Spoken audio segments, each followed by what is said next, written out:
Hello everyone and welcome back to the channel. My name is Lollipop and today I'm going to be showing you a ton of different test rides that I've been lucky enough to record and do at my job at Trek. It's been about a month now since I started, and luckily my coworkers are very supportive of my YouTube channel, so they let me go out and record a lot of the test rides of the bikes that I have personally built myself or just helped build. So this video is going to be a compilation of those test rides. It's going to have a lot of random bikes in it, a lot of fun bikes, a lot of cool bikes, and basically I'm going to give my first initial impressions on those bikes in this video, and hopefully later on in the future I can do some actual comparisons when I have the bikes right in front of me. But since I don't want this video to run too long, and since it can get windy and noisy out here, I am going to move on inside and talk about the rest of the bikes while showing you some pictures of those, so let's get into it.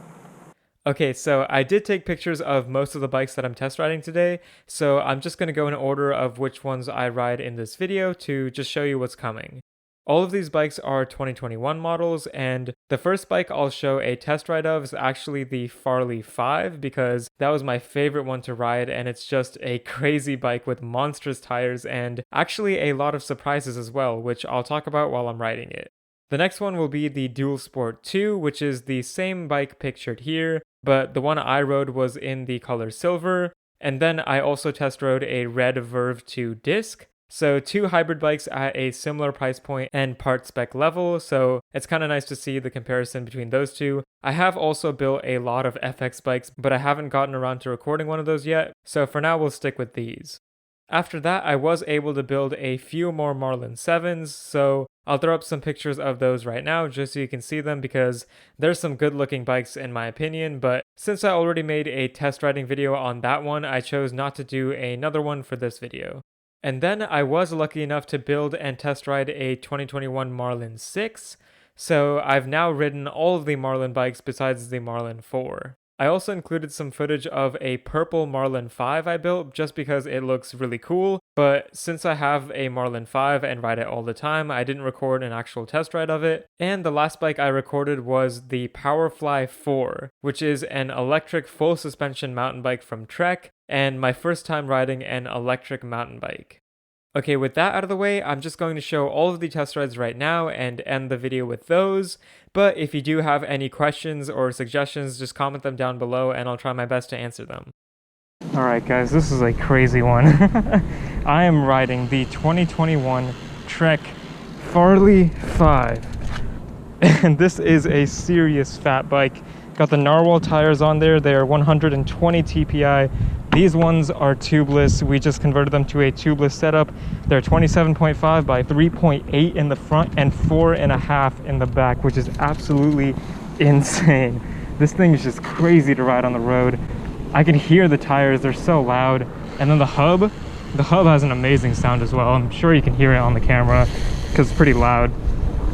But I mean, this thing surprisingly rides pretty well. I cannot believe it.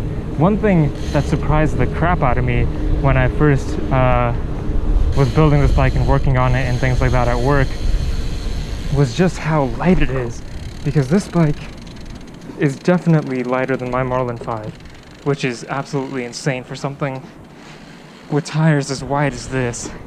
The frame itself is just insanely light. It's not carbon fiber actually, but it's the alpha platinum aluminum instead of alpha gold or silver, which is on my Marlin, but it's surprisingly rolling pretty well. This is a monster truck of a bike.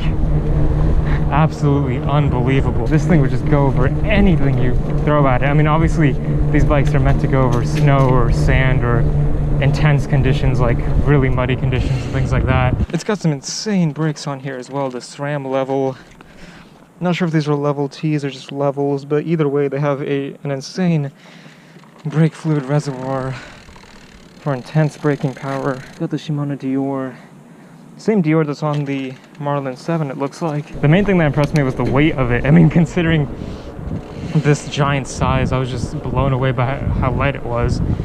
And then on top of that, these giant wheels, every time I look at them, I still can't get over how big they are. They're more than twice the size of my Marlin's wheel. Definitely slower than my Marlin, of course, but nothing like as drastic as I was expecting.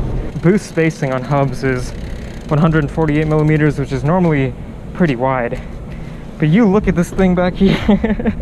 That is 200 millimeters wide. Just wow, I did not expect to have one of these in the store right now, or honestly ever, because I just feel like these bikes are pretty rare, but still a lot of people do buy them. What's really interesting about them is that down here in the rims, you can see there's a bunch of squishy parts poking out. That's actually part of, well, the original inner tube that was there. There's just an entire, basically, tape-like substance. I'm not even too sure because I haven't researched this bike too much, but it's just crazy. So many different things going on. And being that lightweight, look at that. I'm holding it with one hand. It's absolutely insane. Holding the Marlin with one hand gets a bit difficult after a few seconds. That is crazy. All right, now I'm test riding the Dual Sport 2 2021 in size medium. So it's pretty comparable to my Marlin 5 in terms of frame size. So this is going to be really interesting because I know the Marlin and Dual Sport often get confused, and that's why I made my comparison video on them. So I'm going to try to figure out what the real differences are between this bike, the Verve, and the Marlin in terms of ride quality. So one thing you notice right off the bat is that these handlebars are much narrower in terms of width. So it's just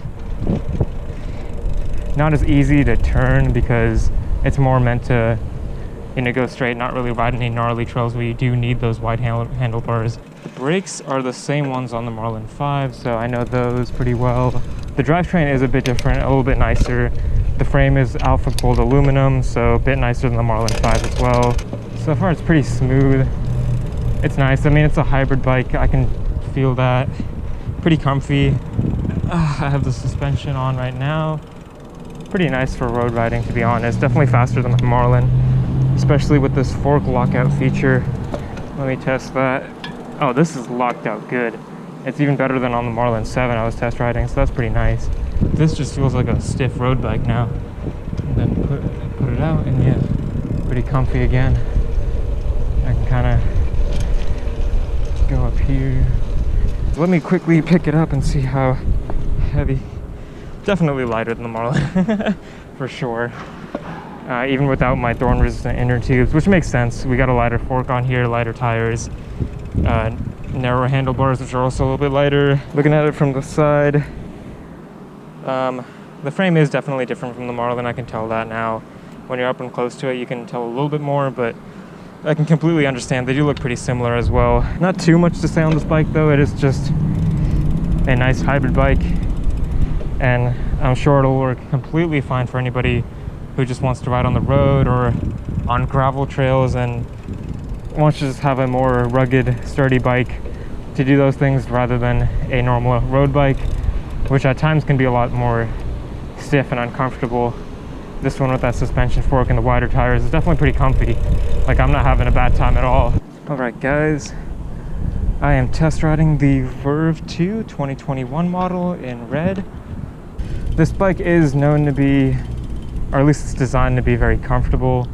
As compared with the Dual Sport and FX, this is the most comfortable riding position you can get with the hybrid bikes from Trek, as well as these really wide 45C tires, much wider than the ones you can get on the FX or Dual Sport, and still pretty maneuverable.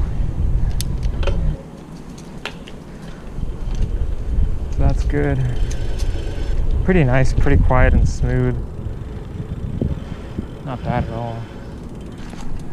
This bike's design isn't too bad either. Got those nice silver stripes and everything.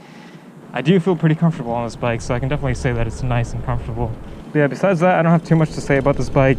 Just initial impressions are that it is nice, very nice color, very nice design, good comfortability, and I could see myself riding this to commute to and from work or from school or something like that. It's not bad for that at all.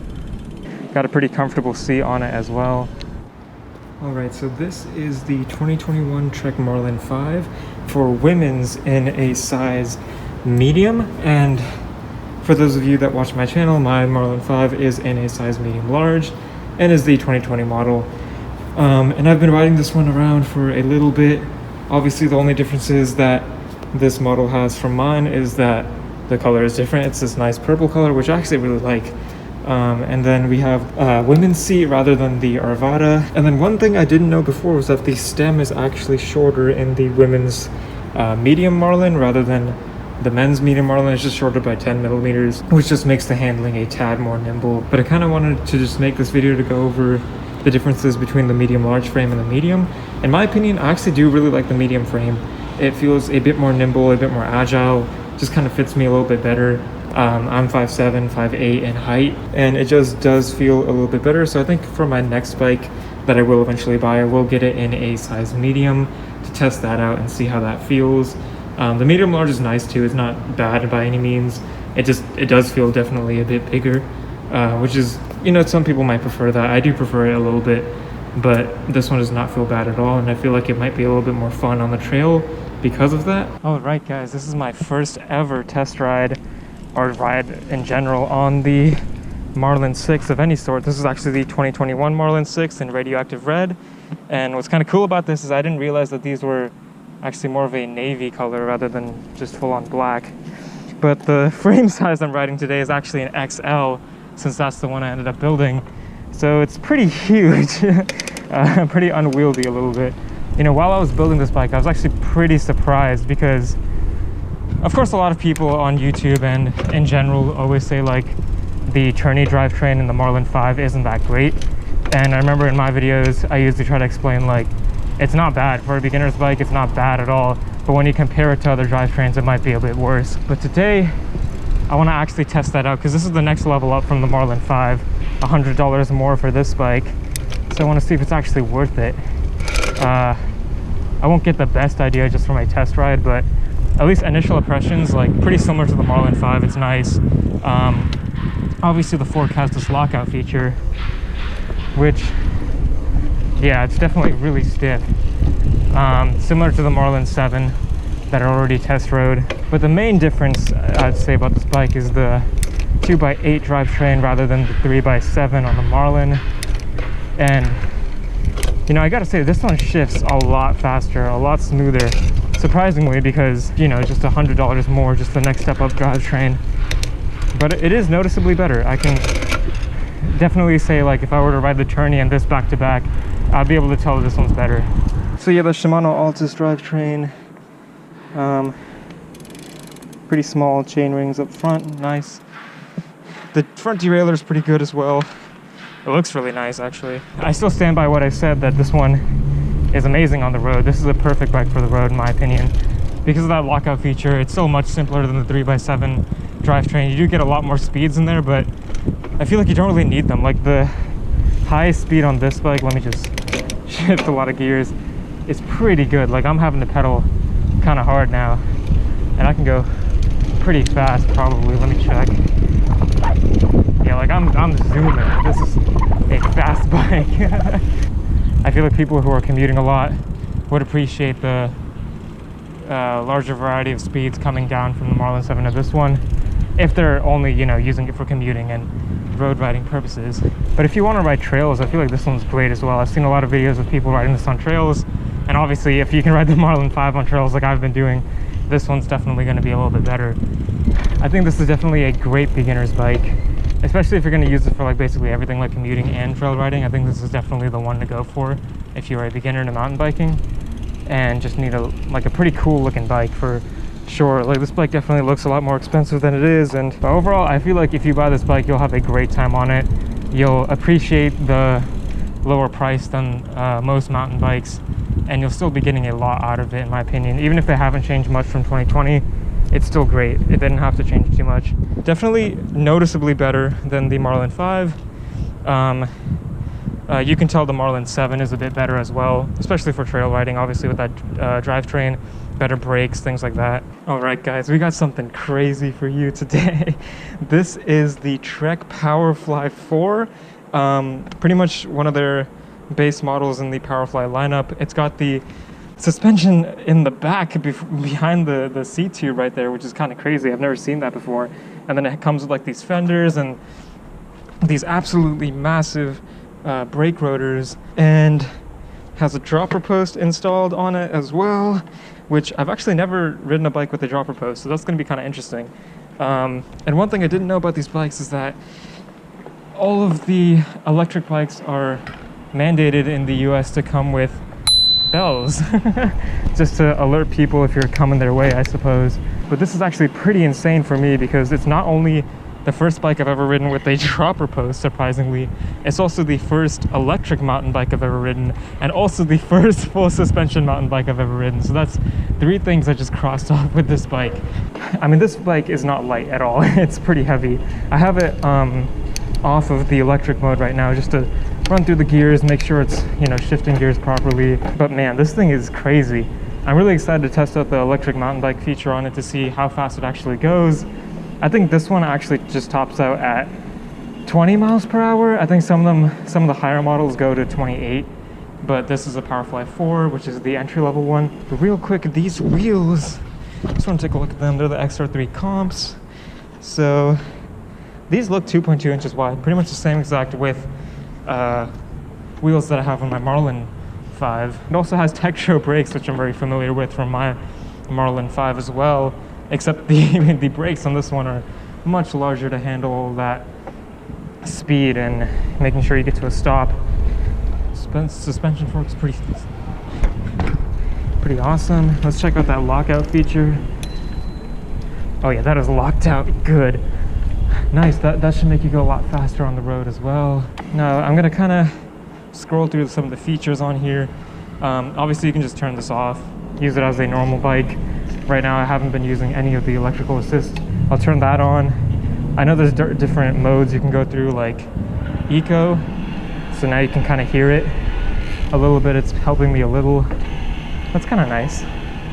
It's honestly not that noticeable. Let me turn that off. Yeah, it just takes a little bit of the pedaling power off, makes it a tad easier. Maybe if you're having a long day, need to finish that last climb or whatever, that could be cool. And then tour, the next level up. Oh yeah, definitely. Ooh, oh wow. Yeah, that goes fast actually, just in touring mode. Oh, that is crazy. Wow, yeah, this is just insane. This turbo level is the fastest thing ever. Feels like a motorcycle.